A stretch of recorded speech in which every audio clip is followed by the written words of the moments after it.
Marcos capítulo 3. Noutra ocasião, ele entrou na sinagoga e estava ali um homem com uma das mãos atrofiada. Alguns deles estavam procurando um motivo para acusar Jesus. Por isso, o observavam atentamente, para ver se ele iria curá-lo no sábado. Jesus disse ao homem da mão atrofiada: levante-se e venha para o meio. Depois, Jesus lhes perguntou: o que é permitido fazer no sábado, o bem ou o mal, salvar a vida ou matar? Mas eles permaneceram em silêncio.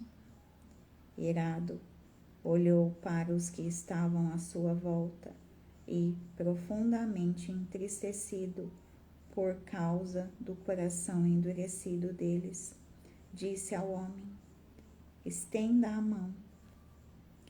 Ele a estendeu e ela foi restaurada.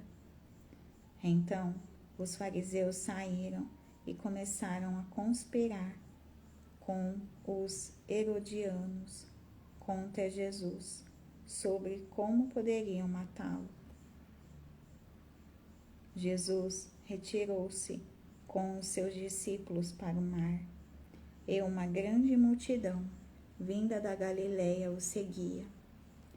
Quando ouviram a respeito de tudo o que ele estava fazendo, muitas pessoas procedentes da Judeia, de Jerusalém, da Idumeia, das regiões do outro lado do Jordão e dos arredores de Tiro e de Sidom foram atrás dele.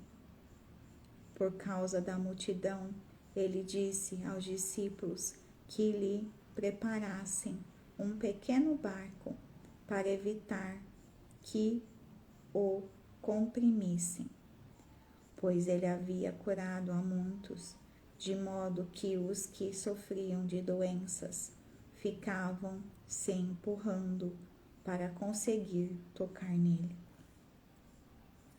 Sempre que os espíritos imundos o viam, prostravam-se diante dele e gritavam: tu és o Filho de Deus. Mas ele lhes dava ordens severas para que não dissessem quem ele era. Jesus subiu ao monte e chamou a si aqueles que ele quis, os quais vieram para junto dele. Escolheu 12, designando-os apóstolos, para que estivessem com ele, os enviasse a pregar e tivessem autoridade para expulsar demônios. Estes são os 12 que ele escolheu: Simão, a quem deu o nome de Pedro, Tiago, filho de Zebedeu, e João, seu irmão, aos quais deu o nome de Boanerges, que significa filhos do trovão, André, Filipe, Bartolomeu, Mateus, Tomé, Tiago, filho de Alfeu, Tadeu, Simão, o Zelote, e Judas Iscariotes, que o traiu.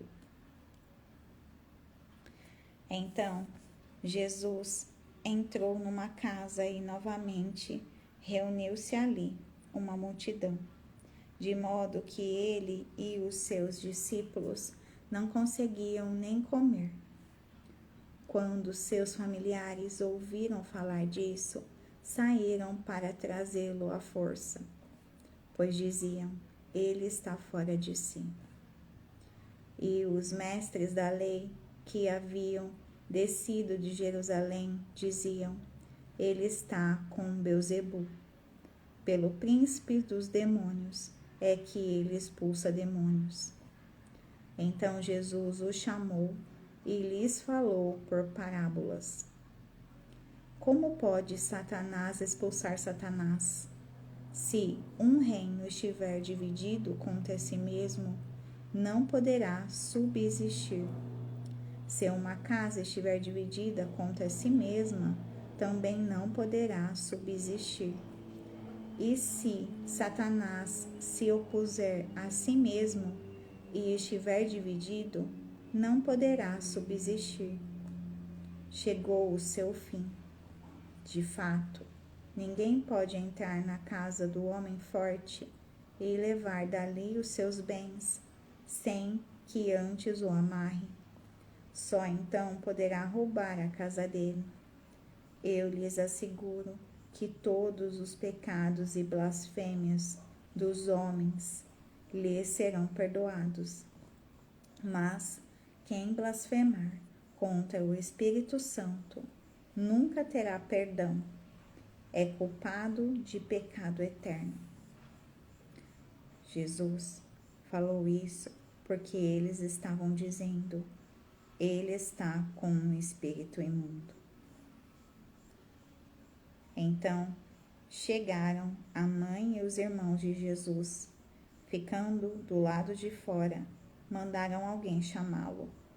Havia muita gente assentada ao seu redor e lhe disseram: tua mãe e teus irmãos estão lá fora e te procuram. Quem é minha mãe e quem são meus irmãos? Perguntou ele. Então olhou para os que estavam assentados ao seu redor e disse: aqui estão minha mãe e meus irmãos. Quem faz a vontade de Deus, este é meu irmão, minha irmã e minha mãe.